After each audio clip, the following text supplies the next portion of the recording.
Бажання заплющити очі на окупацію Криму розпалило амбіції агресора. Україна займається демонтажем російської безкарності.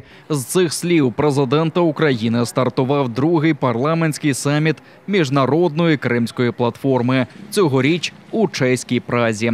Володимир Зеленський пригадав, що для багатьох у світі звільнення Криму здавалося недосяжним, а російське домінування буцімто нездоланним через могутній Чорноморський флот.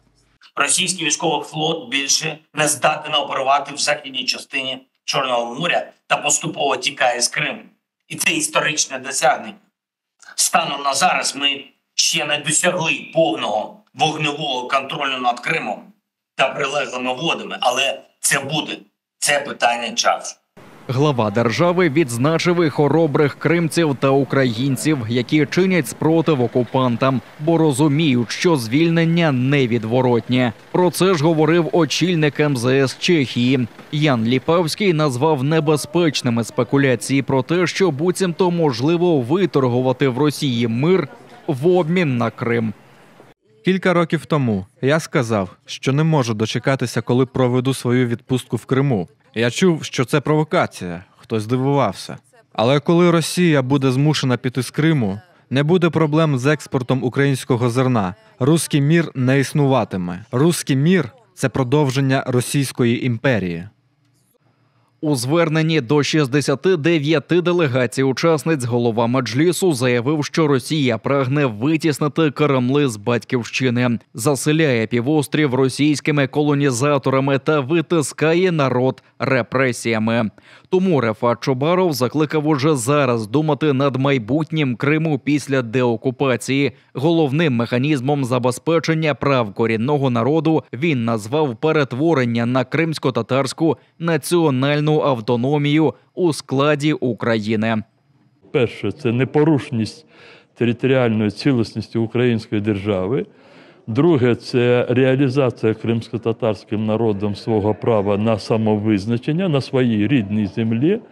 Третє – це забезпечення рівних прав і свобод громадянина на території Криму, абсолютно всіх равних. І четверте – це сталий розвиток Криму.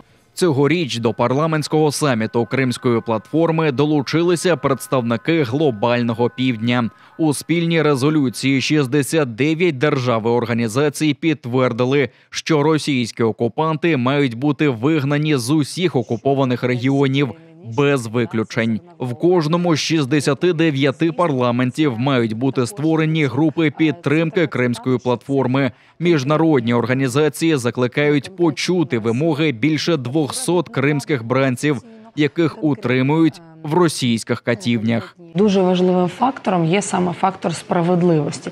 І тут, коли багато спікерів різних парламентів говорили про депортацію дітей, саме цей документ говорить, що вони почались з Кримського півострова. І взагалі це відносить нас до елементу історичної справедливості. Домашнє завдання залишається й за українським парламентом. Верховна Рада зобов'язалася ухвалити так званий пакет законів Кримської платформи. Перший з них – закон про корінні народи, ухвалено у переддень першого саміту у 2021 році. Залишається визначити статус кримсько-татарського народу та, як заявлено, переформатувати статус Криму змінами до Конституції. Але це можливо лише по завершенні воєнного стану.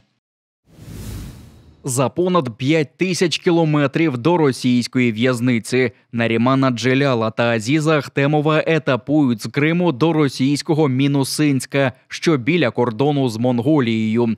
Про це розповіла дружина першого заступника голови Меджлісу Лівіза Джелял.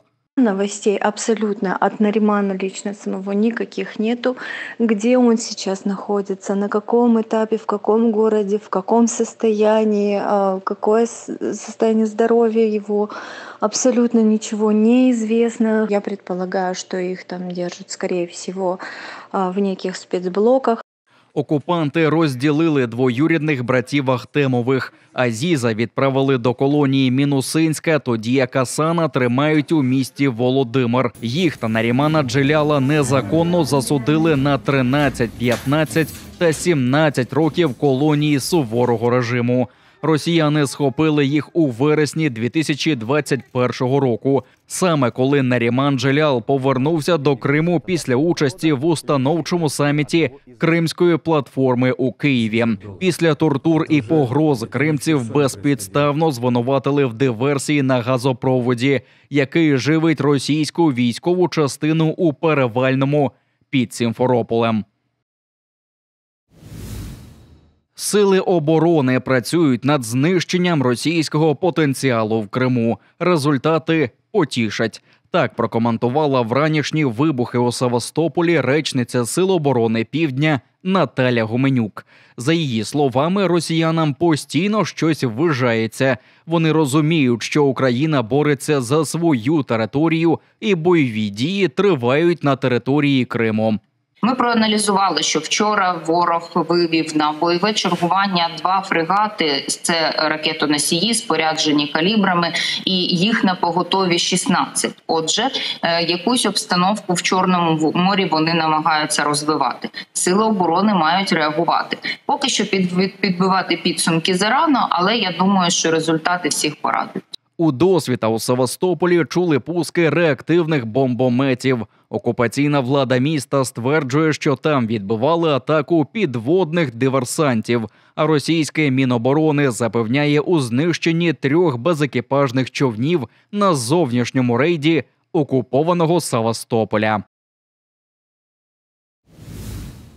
Російські військові зникають у Джанкої. До міста перекинули додаткові загони військової поліції для охорони строковиків, інформує партизанський рух АТЕШ.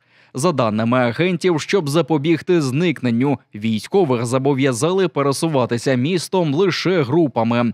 Нині до Джанкоя прибула чергова партія російських строковиків, але агенти діють у лавах окупантів, стверджують партизани АТЕШ.